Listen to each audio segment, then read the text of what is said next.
Electrical channel में आपका हार्दिक स्वागत है। दोस्तों, आप कर रहे हैं प्रतियोगी परीक्षा की तैयारी, तो स्ट्रॉन्ग इलेक्ट्रिकल से जुड़ने की आपकी है बारी, क्योंकि इस बार सिलेक्शन होगा आपका, ये सुनिश्चित है। हम आपको इस चैनल पर सर्वश्रेष्ठ कंटेंट उपलब्ध करवाते हैं। जाइए, चैनल की वीडियो पर हर प्रकार के थ्योरी के MCQ आपको मिलेंगे। आज इस वीडियो में हमने काफ़ी अच्छे क्वेश्चन चुनाव किए हैं। आई होप आपको वीडियो अच्छा लगेगा। वीडियो अच्छा लगे तो प्लीज़ एक लाइक कर दें। तो चलते हैं पहले क्वेश्चन की तरफ। पहला क्वेश्चन क्या कह रहा है? नाविकों द्वारा सबसे पहले उपयोग किए जाने वाला दिशा सूचक पत्थर है। आपको बता दें, जो अपने नाविक हैं उसको जो सबसे पहले पत्थर मिला था उसको क्या नाम दिया था? लोडस्टोन। आपको सभी को पता है क्या नाम दिया था? लोडस्टोन। और जो आपने पहले ऑप्शन के अंदर दे रखा है मैग्नीशिया, ये एक स्थान का नाम है, ठीक है, जहाँ पे जो चुंबक यहाँ इसको मिली थी, चुंबक कहाँ मिली थी? मैग्नीशिया। और नाविकों द्वारा सबसे पहले उपयोग किया जाने उस पत्थर का नाम क्या है? लोडस्टोन। तो इस क्वेश्चन का राइट आंसर क्या हो जाएगा? Lodestone, C number option. ठीक है दोस्तों, चलते हैं नेक्स्ट क्वेश्चन की तरफ। क्वेश्चन नंबर 2 क्या कह रहा है? चुंबक के दोनों पोलों को आकर्षित करने की शक्ति क्या होती है? क्वेश्चन नंबर 2 कह रहा है चुंबक के दोनों पोलों की आकर्षित करने की शक्ति क्या होती है? मान लो दोस्तों ये चुंबक है, ठीक है दोस्तों, ये इसका N ध्रुव है और ये S ध्रुव है। अब पहला ऑप्शन कह रहा है N की अपेक्षा S की ज़्यादा होती है, S की ज़्यादा होती है, पहला ऑप्शन ये कह रहा है। सेकंड कह रहा है N की ज़्यादा होती है। थर्ड ऑप्शन C ऑप्शन कह रहा है दोनों पोल की न्यूनतम होती है। और फोर्थ ऑप्शन कह रहा है, ऑप्शन नंबर D कह रहा है दोनों पोलों की बराबर होती है जो आकर्षण करने की क्षमता है। आपको बता दें, जो चुंबक के दोनों ध्रुव है उन्होंने आकर्षित करने की जो शक्ति है, ठीक है, वो हमेशा दोनों पोलों की बराबर होती है। ऐसे नहीं है। आपको एग्जांपल बता दें, 10 मीटर पर यहाँ कोई वस्तु पड़ी है लोहे की, और यहाँ पे अगर यहाँ पे पड़ी है 20 मीटर दूर पड़ी है, ठीक है दोस्तों, तो ये 20 मीटर ऐसा नहीं हो सकता कि ये 20 मीटर से ही आकर्षित कर ले। दोनों पोलों की ध्रुव की आकर्षित करने की शक्ति एकदम बराबर होगी। जितनी दूर से ये आकर्षित कर रहा है उतनी दूर से यही आकर्षित करेगा, ज़्यादा किसी की नहीं हो सकती। ठीक है दोस्तों, तो इस क्वेश्चन का राइट आंसर क्या हो जाएगा? Option number D। ठीक है दोस्तों, दोनों पोलों की जो आकर्षित करने की शक्ति है वो हमेशा बराबर होती है। ठीक है दोस्तों, बढ़ते हैं क्वेश्चन नंबर 3 की तरफ। क्वेश्चन नंबर 3 क्या कह रहा है? अस्थायी चुंबक बनाते समय इसकी कोर को किससे निर्मित किया जाता है? कोर को निर्मित किया जाता है अस्थायी चुंबक। आपको बता दें, जो परमानेंट मैग्नेट होते हैं वो हमेशा डीसी सप्लाई से बनाए जाते हैं। ठीक है दोस्तों, एग्जाम्पल पूछा है अपने को, पूछा है कि ये इसकी जो कोर होती है, मतलब कोर किससे निर्मित होती है? पहला ऑप्शन एल्निको, कोबाल्ट, निकेल, उपरोक्त सभी। आपको बता दें दोस्तों, अपने जैसे एग्जाम सेंटर के अंदर बैठते हैं, ऐसा क्वेश्चन आता है तो लगभग 5 ऑप्शन होते हैं। ठीक है दोस्तों, बड़े बड़े, तो अपने पहला ऑप्शन सीधे दे देता है एल्निको, तो अपनी जल्दीबाजी में क्या करते हैं, पहला ऑप्शन राइट कर देते हैं, दूसरे ऑप्शन नहीं पढ़ते हैं। ऐसा कभी नहीं करना है दोस्तों। पिछली वीडियो मैंने भी बताया है, भी ऑप्शन को पूरा पढ़ना है। ई नंबर ऑप्शन हो तो उसको भी पढ़ना है कि नीचे क्या कह रहा है। ठीक है दोस्तों, क्योंकि अंतिम में ऐसा मतलब कई बार होता है कई विद्यार्थियों के साथ कि पहला ऑप्शन कर देते हैं लेकिन उसको उत्तर कुछ और ही होता है। पहला ऑप्शन भी होता है और ए व सी भी होता है कई बार। तो इस क्वेश्चन का राइट आंसर उपयुक्त सभी हो जाएगा। आपको बता दें, स्थायी चुंबक बनाने के लिए एल्निको, कोबाल्ट, निकिल और किसका उपयोग किया जाता है? स्थायी चुंबक बनाने के लिए इसका उपयोग आयरन, ठीक है दोस्तों, जिसको अपनी सामान्य भाषा में लोहा बोला जाता है, आयरन और एल्कोनक्स। ठीक है दोस्तों, इसका उपयोग भी स्थायी चुंबक को बनाने में किया जाता है। और 2-4 बातें इसकी जो आपको मैं बता देता हूँ स्थायी चुंबक के बारे में। इसका आकार होता है वो छड़ चुंबक। ठीक है दोस्तों, छड़ चुंबक जैसे इसका आकार होता है छड़ चुंबक की तरह। और आपको बता दें, हॉर्स की जो शू होती है, हॉर्स शू मतलब कि जो घोड़े होते हैं उसकी जो पैरों में डाले जाते हैं ना, वो भी इसका आकार होता है और यू आकार की बनाई जा सकती है। ठीक है दोस्तों, और आपको बता दें बेलनाकार भी इसका आकार हो सकता है। क्या हो सकता है? बेलनाकार। ये दोस्तों कॉपी ले लो और नोट कर लो, ठीक है, बहुत ही इंपॉर्टेंट मतलब ये है। एग्जाम्पल देखकर भी अपने को पूछ सकता है, हालांकि मैं ये नहीं करा, क्वेश्चन एग्जाम के अंदर यही पुट हो सकता है। इसके अंदर क्या क्या पुट हो सकते हैं ये देखो दोस्तों। ठीक है दोस्तों, और आपको बता दें, जो स्थायी चुंबक होता है उसका आपको यूज भी पूछ सकते हैं। स्थायी चुंबक का यूज कहाँ किया जाता है? आपको बता दें, पहला मीटर के अंदर भी स्थायी चुंबक का उपयोग, और रिले के अंदर भी, और मेगर के अंदर भी। ठीक है दोस्तों, मेगर के अंदर भी स्थायी चुंबक का उपयोग किया जाता है। और माइक वगैरह, लाउड स्पीकर, ETC इसके उदाहरण है। ठीक है दोस्तों। तो अब इस क्वेश्चन का राइट आंसर क्या हो जाएगा? उपयुक्त सभी, एल्निको, कोबाल्ट, निकिल, लोहा और एल्निकोस, इस सभी का उपयोग स्थायी चुंबक बनाने में किया जाता है। ठीक है दोस्तों, बढ़ते हैं नेक्स्ट क्वेश्चन तरफ। अगला क्वेश्चन क्या कह रहा है? अगला क्वेश्चन कह रहा है अस्थायी चुंबक का मान। ठीक है दोस्तों, अस्थायी चुंबक का मान बदला जा सकता है। इलेक्ट्रॉन का मान बदलकर, प्रोटॉन का मान बदलकर, न्यूट्रॉन और वोल्टेज। आपको बता दें जो अस्थायी मान है उसका मान धारा के मान को बदला जा सकता है। ठीक है, जितनी धारा देंगे उतना मान अधिक होगा अस्थायी चुंबक का। ये क्यों? ये मान इसको परिवर्तित करते हैं। स्थायी चुंबक को इसलिए नाम दिया क्वेश्चन नंबर 3 में, क्योंकि उसका मान नहीं बदल सकते। इसका मान बदल सकते हैं धारा के मान को चेंज कर कर। अब देखो दोस्तों, धारा ऑप्शन में नहीं दे रखी, इसलिए आपको सभी को पता है धारा किसके कारण चलती है? इलेक्ट्रॉन के कारण। ठीक है दोस्तों, तो इस क्वेश्चन का राइट आंसर क्या हो जाएगा? इलेक्ट्रॉन। क्या हो जाएगा? इलेक्ट्रॉन। ठीक है दोस्तों, बढ़ते हैं क्वेश्चन नंबर 5 की तरफ। क्वेश्चन नंबर 5 क्या कह रहा है? क्वेश्चन नंबर 5 कह रहा है निम्न में से चुंबकीय बल रेखाओं का गुणधर्म नहीं है। गुणधर्म नहीं है। ठीक है दोस्तों, ये भी कई बार क्वेश्चन के अंदर अपने से गलती हो जाती है। अपने क्या करते हैं, सीधे क्वेश्चन पढ़ते हैं आधा अधूरा। ठीक है दोस्तों, निम्न में से चुंबकीय बल गुणधर्म है। ठीक है दोस्तों, नहीं, अपने कई बार नहीं पढ़ते हैं। ठीक है दोस्तों, कई बार जल्दबाजी में ये अपने को नहीं करना है। एग्जाम सेंटर के अंदर बैठे हैं तो हमेशा शांति मोड पर, हमेशा मतलब फोकस के साथ ही बैठना है। ठीक है दोस्तों, भी क्वेश्चन पढ़ते टाइम भी पूछ क्या रहा है, नहीं है या नहीं है आगे, तो अब नहीं पूछा है तो पहला ऑप्शन क्या कह रहा है? वैसे ऑप्शन के हिसाब से पता लग जाता है। ठीक है दोस्तों, चुंबक के बाहर एन से एस की तरफ जाती है बल रेखाएं। ठीक है दोस्तों, कहाँ से? पहला क्या कह रहा है? चुंबक के बाहर एन से एस की ओर चलती है। ये भी सही है। ठीक है, पहली स्टेट सही है। सेकंड कह रहा है चुंबकीय बल रेखाओं में हमेशा तनाव होता है। ठीक है दोस्तों, और सेकंड ये भी सही है। और ये बंद काल्पनिक वक्र बनाती है। ठीक है दोस्तों, और second option option number D क्या कह रहा है? चुंबकीय बल रेखाएं एक दूसरे को प्रतिच्छेद करती है। ये क्या गुणधर्म नहीं है? प्रतिच्छेद नहीं करती, क्योंकि चुंबकीय बल रेखाएं वो हमेशा समांतर में चलती है एक दूसरे को। ठीक है दोस्तों, इसलिए इसका जो राइट आंसर हो जाएगा वो क्या हो जाएगा? चुंबकीय बल रेखाएं एक दूसरे को प्रतिच्छेद कभी नहीं करती है। और आपको बता दें ये जो सी ऑप्शन अपने को इसमें दे रखा है, बंद काल्पनिक वक्र, इसका मतलब क्या होता है? मतलब एक चुंबकीय बल रेखाएं, ये चुंबक है, इसके अंदर एन से एस की तरफ जाती है जो चुंबकीय बल रेखाएं, और ये बंद काल्पनिक, मतलब इसकी कल्पना नहीं कर सकते। इसकी कल्पना कर सकते हैं मतलब सीधे। ठीक है, तो इसको देखा नहीं जा सकता, मतलब इसको अपने एक बंद काल्पनिक वक्र बनाती है। इसको देखा नहीं जा सकता, केवल अनुभव किया है। ठीक है दोस्तों, वैज्ञानिकों ने। और आपको बता दें इसमें तो दे रखा है चुंबक के बाहर। अगर पूछ ले आपको चुंबक के अंदर कैसे चलती है, तो आपको बता दें चुंबक के अंदर हमेशा एस से एन की ओर चलती है। ठीक है दोस्तों, चुंबक के अंदर कैसे चलती है? एस से अंदर, चुंबक के बाहर एन से एस की तरफ चलती है। दोस्तों, वीडियो अच्छी लगी तो प्लीज़ लाइक कर दें और चैनल को सब्सक्राइब कर दें। आपको बता दें क्वेश्चन नंबर 6 क्या कह रहा है? चुंबकीय अभिवाह का सीजियस मात्रक है। आपको बता दें अभिवाह आपको पता होगा किसको बोला जा सकता है? अभिवाह किसको बोला जाता है? फ्लक्स। ठीक है दोस्तों, अब सभी को पता होगा। अब इस क्वेश्चन का जो राइट आंसर होने वाला है सभी को पता लग गया होगा। सीजियस जो चुंबकीय अभिवाह या चुंबकीय फ्लक्स का सीजियस मात्रक क्या है? देखो दोस्तों, ये निमी के शब्द हैं, अभिवाह हैं जो अभिवाह निमी फ्लक्स को अपने फ्लक्स को निमी भाषा में अभिवाह, जैसे अपने इंटरपोल होता है उसको निमी में क्या बोला जाता है?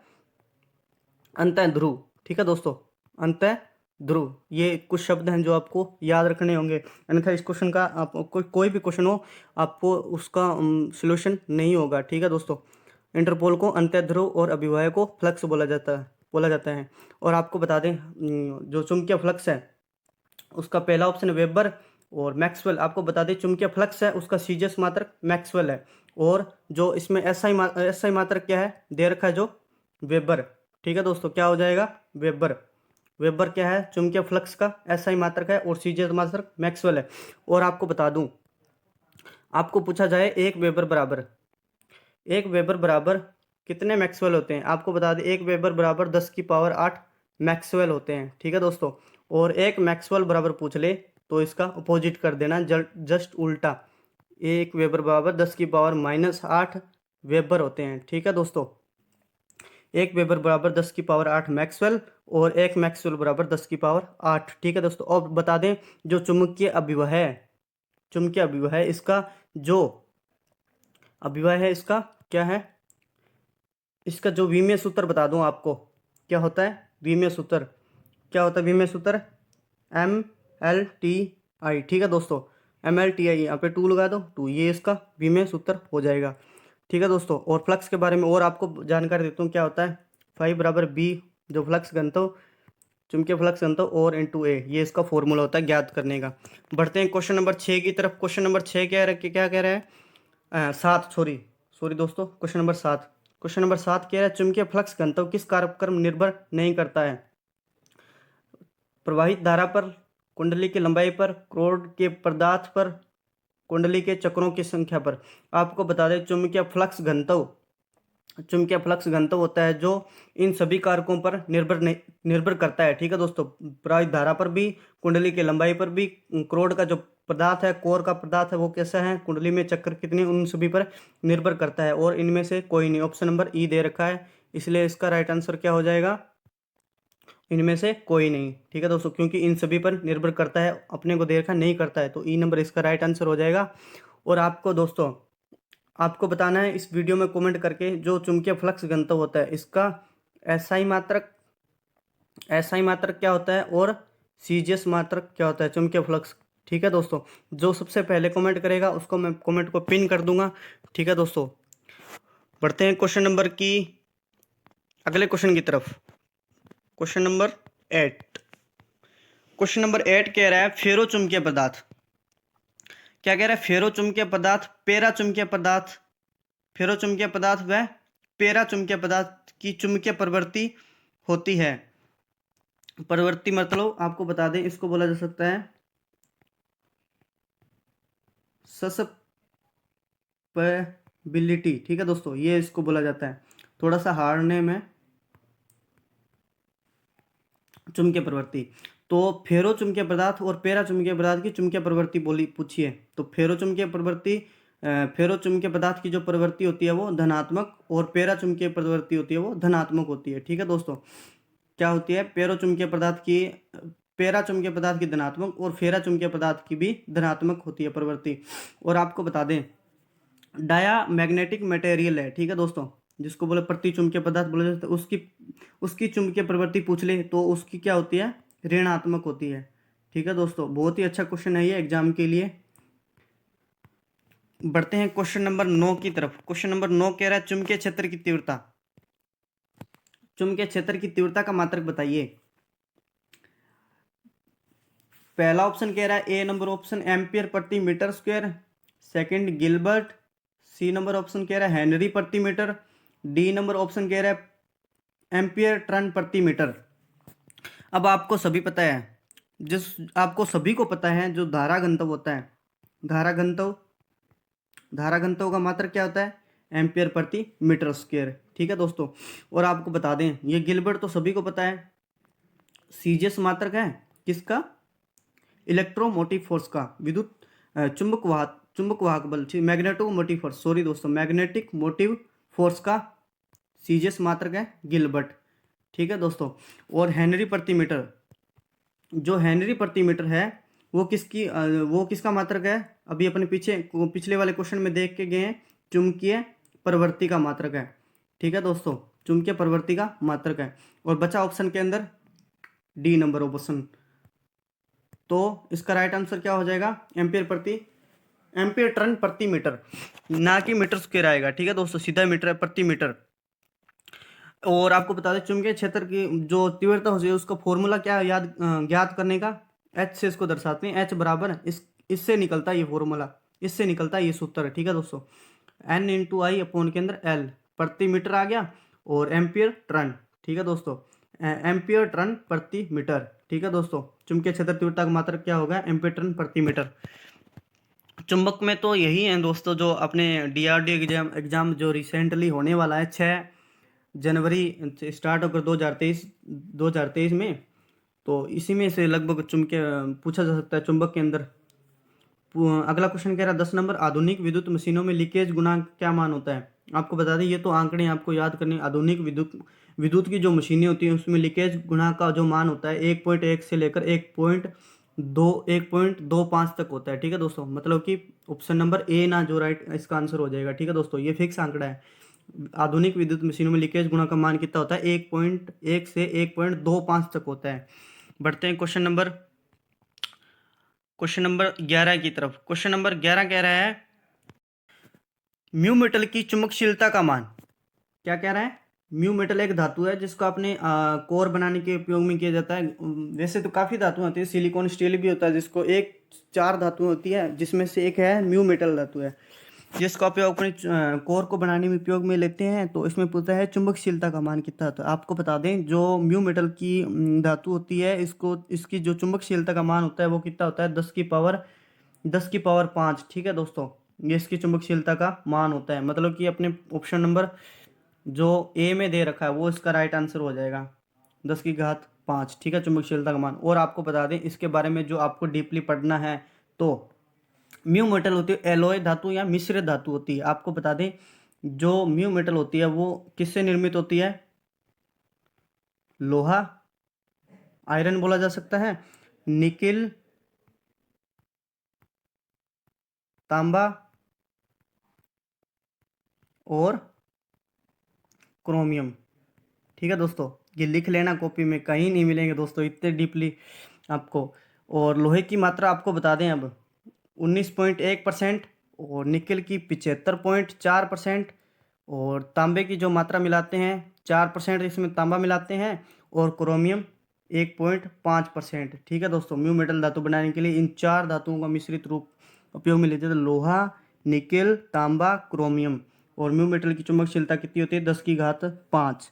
ठीक है दोस्तों, अगर वीडियो अच्छी लगे तो प्लीज़ लाइक कर दें, और एक ना एक व्हाट्सएप ग्रुप में मैसेज जरूर शेयर कर दें दोस्तों प्लीज़। बढ़ते हैं क्वेश्चन नंबर 12 की तरफ। क्वेश्चन नंबर 12 कह रहा है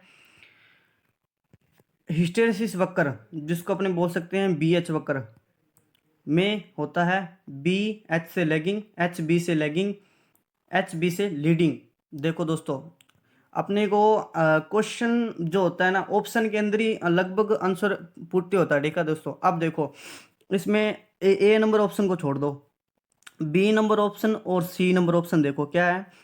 बोल रहे हैं HB से लेगिंग है और HB से लीडिंग है। ठीक है दोस्तों, तो आपको बता दें जो हिस्टेरेसिस वक्र होता है वो इसमें हमेशा B है वो H से लैग करता है। ठीक है दोस्तों, बी एच से लैग करता है, मतलब पश्चिमगामी होता है, अब एच आगे होता है। ठीक है दोस्तों, और आपको बता दें जो बी होता है वो क्या होता है? चुंबकीय, सभी को पता है चुंबकीय फ्लक्स घनत्व होता है। और जो एच होता है वो क्या होता है?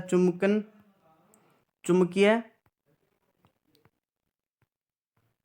सही सोचा दोस्तों आपने, चुंबकीय तीव्रता। ठीक है दोस्तों, और आपको बता दूं, और जो ये आपको सीधी सी ट्रिक है, जो देखो दोस्तों ABCD होती है ना, ABCDEF, तो आप जो बी बी क्या है? पहले है। ठीक है दोस्तों, जो एच है वो बाद में आता है। ठीक है दोस्तों, इसलिए एच है जो लीड करता है, लैग करता है बी से। ठीक है दोस्तों, क्वेश्चन नंबर 13 की तरफ। बहुत ही अच्छा क्वेश्चन है, क्वेश्चन पढ़ो तो सही। क्वेश्चन नंबर 13 कह रहे हैं वेबर का चुंबकीय अणु के सिद्धांत के अनुसार। क्या कह रहा है? वेबर का एक चुंबकीय अणु का सिद्धांत है, उसके अनुसार क्या कह रहा है? कह रहे हैं किसी पदार्थ में चुंबकीय बल रेखाओं को संरेखित करने के लिए ऊर्जा खपत होती है। किसी चुंबकीय पदार्थ में चुंबकीय बल रेखाओं को संरेखित करने के लिए ऊर्जा खपत होती है। अब बता दो, संरेखित आपको समझ में नहीं आया होगा, संरेखित का मतलब क्या होगा? अलाइन। ठीक है दोस्तों, चुंबकीय बल रेखाओं को अलाइन करने के लिए एक ऊर्जा खपत होती है। अलाइन का मतलब एक रेखा में, चुंबकीय बल रेखाओं को एक रेखा में करने के लिए एक ऊर्जा खपत होती है। ठीक है दोस्तों, और उस ऊर्जा को वापस लाया जा सकता है। ठीक है दोस्तों, ऑप्शन क्या कह रहा है? जब पदार्थ की धारण शक्ति इकाई हो तब, जब पदार्थ की धारण शक्ति शून्य हो तब, जब पदार्थ की धारण शक्ति अनंत हो तब, और किसी पदार्थ की धारण शक्ति उच्च हो तब। ठीक है दोस्तों, आपको बता दें किसी पदार्थ को अगर चुंबकीय बल रेखाओं को अगर एक ही रेखा में करने पर एक ऊर्जा खपत होती है, उस ऊर्जा को वापस लाया जा सकता है जब उस पदार्थ की धारण शक्ति शून्य हो। ठीक है दोस्तों, इस क्वेश्चन का राइट आंसर क्या हो जाएगा? बी, जब पदार्थ की धारण शक्ति का मान शून्य हो तब। ठीक है दोस्तों, अब बता दें यदि यदि धारण शक्ति उच्च हो, एग्जाम्पल के तौर पर अगर धारण शक्ति उच्च हो तो उस समय जो अपने अवशिष्ट चुंबकत्व है, रेजिडुअल मैग्नीन अपशिष्ट चुंबकत्व है, वो भी क्या उच्च होगा। ठीक है दोस्तों। और अपशिष्ट चुंबकत्व उच्च है तो आपको पता है जो निग्राहिता बल लगती है, निग्राहिता जिसको अपने कोर्सिविटी बोला सकता है, निग्राहिता वो भी उच्च लगेगा। निग्राहिता उच्च लगेगी तो आपको पता है, सिंपल सी बात है, हानि भी उच्च होगी।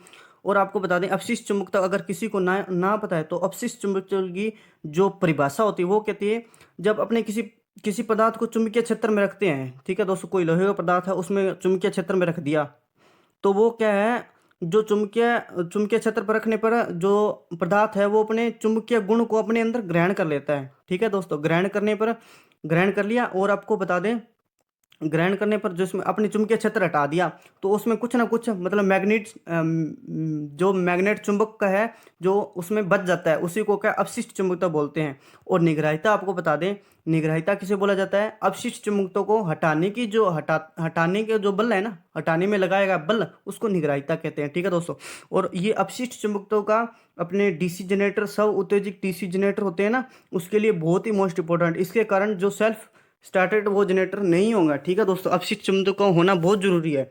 अगर आपको बता दें इसको अपशिष्ट चुंबकत्व खत्म हो गया, मतलब समाप्त हो गया, तो उसको पुनः अपने को पोलों को सेचुरेट कर सकते हैं दोस्तों। ठीक है दोस्तों, पुनः पोल को सेचुरेट कर सकते हैं। कैसे कर सकते हैं, इसमें एक विधि होती है, उस एग्जाम्पल सीधा पूछा जाता है एग्जाम के अंदर कि सेचुरेट पोल को सेचुरेट करने के लिए किस विधि का उपयोग किया जाता है, तो उसको बोलते हैं फ्लैशिंग विधि। ठीक है दोस्तों। क्वेश्चन नंबर 14 कह रहा है निम्न में से एक अनुचुंबकीय अनुचुंबकीय पदार्थ का उदाहरण नहीं है। Sodium, platinum, chloride, bismuth.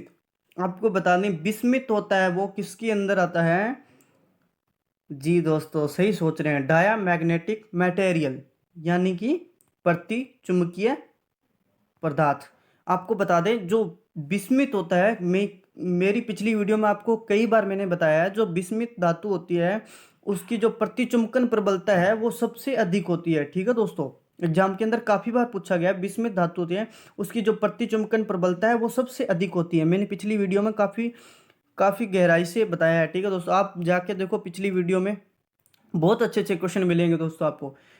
Sodium, platinum, chloride नहीं है तो बिस्मिथ एक डायमैग्नेटिक मटेरियल है, इसलिए इसका आंसर बिस्मिथ हो जाएगा। डी नंबर ऑप्शन इसका सही आंसर हो जाएगा। अब दोस्तों अनुचुंबकीय पदार्थ को आप और एग्जांपल बता देता हूं मैं। क्या कह रहा है, क्या होता है, चांदी, चांदी, तांबा।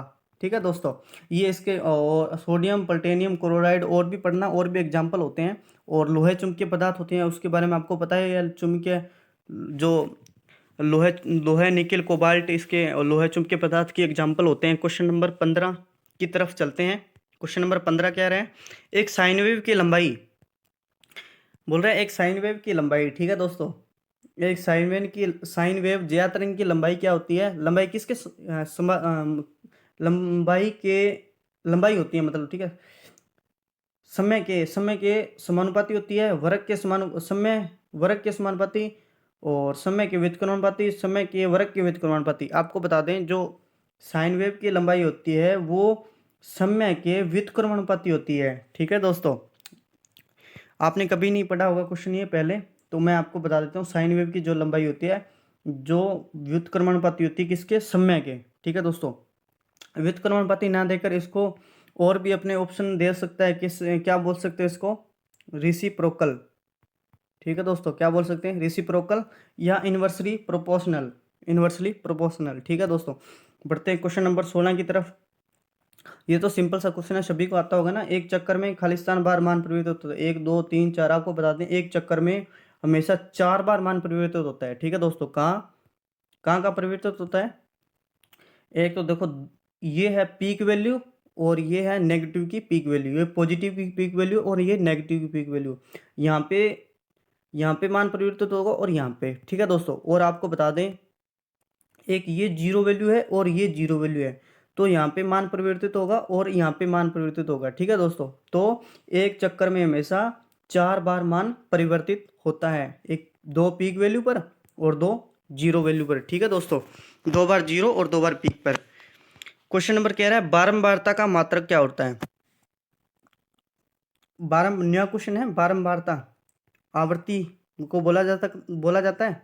सभी को पता है आवर्ती का अन्य नाम क्या है, बारंबारता। ठीक है, जो आवर्ती होती है वो क्या होती है, समय के व्युत्क्रमणपति होती है। क्या कहती है, 1 सेकंड में पूर्ण किए गए चक्रों की संख्या। 1 सेकंड में पूर्ण किए गए चक्रों की संख्या। दोस्तों देखो, अब देखो क्वेश्चन होता है हमेशा ऑप्शन के हिसाब से लो। पहला ऑप्शन क्या कह रहा है, हर्ट्ज। आपको पता आवर्ती का मात्रक हर्ट्ज होता है। इसकी परिभाषा कर, एक चक्कर में पूर्ण किए गए चक्रों की संख्या। ठीक है दोस्तों, 1 सेकंड में पूर्ण किए गए चक्रों की संख्या, इसका मतलब चक्कर प्रति सेकंड। ये दोनों ऑप्शन होंगे। इसका मतलब अपने राइट आंसर होगा वो उपयुक्त सभी होगा। ठीक है दोस्तों, क्योंकि सेम ऑप्शन है दोनों। और आपको बता दें इसका जो अन्य मात्रक वो एक और होता है, गोपी में लिख लेना दोस्तों, बिट्स प्रति सेकंड भी आवर्ती का मात्रक होता है। बिट्स प्रति सेकंड भी आवर्ती का मात्रक होता है। और आपको बता दें, आपको सभी को पता है भारत में आवर्ती कितनी है, बारंबारता 50 हर्ट्ज, और प्लस माइनस विचलन कितना है, 3%। विचलन का मतलब क्या होता है, जो भारत में अधिकतम आवर्ती आ सकती है, कितनी आ सकती है, प्लस माइनस इसका 3% निकालेंगे तो 51.5 हर्ट्ज अधिकतम आवर्ती। और अपनी न्यूनतम आवर्ती की बात करें, माइनस करेंगे तब कितना हो जाए, 48.5 हर्ट्ज। ठीक है दोस्तों, बढ़ते हैं क्वेश्चन नंबर 18 की तरफ। क्वेश्चन नंबर 18 कह रहा है शिखर तथा, क्या कह रहा है, शिखर तथा शून्य मान पर शून्य तथा शिखर मान पर तात्कालिक मान होते हैं। शून्य, इकाई, अनंत, शून्य या इकाई दोनों।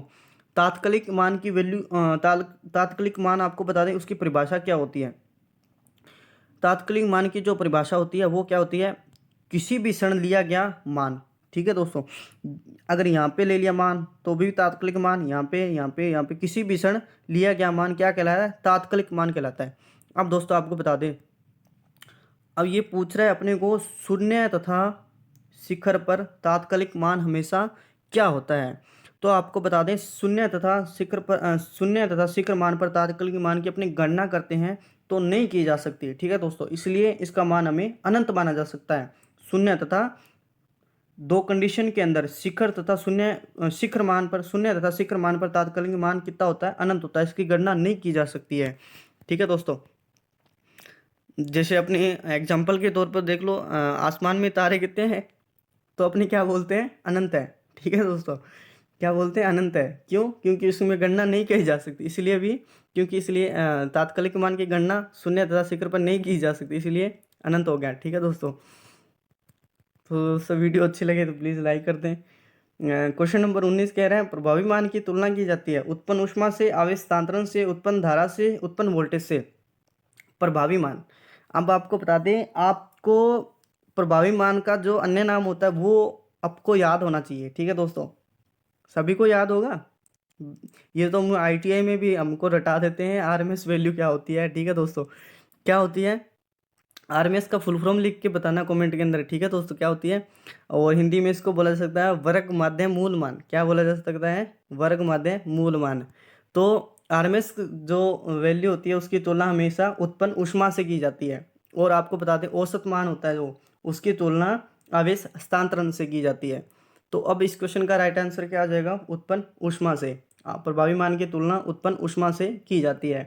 क्वेश्चन नंबर 20 कह रहा है सूचक मापी यंत्र हमेशा, क्वेश्चन नंबर 20 कह रहा है सूचक मापी यंत्र हमेशा सभी को पता है क्या मापते हैं, RMS मान, जिसको प्रभावी मान बोला जा सकता है। ये सिंपल सा क्वेश्चन है, ये लास्ट तो सभी को आता होगा। सूचक मापी यंत्र क्या मापते हैं, RMS मान, मध्य मान आपको बता दें औसत मान को बोला जा सकता है, और जो आकृतिक गुणांक होता है फॉर्म फैक्टर,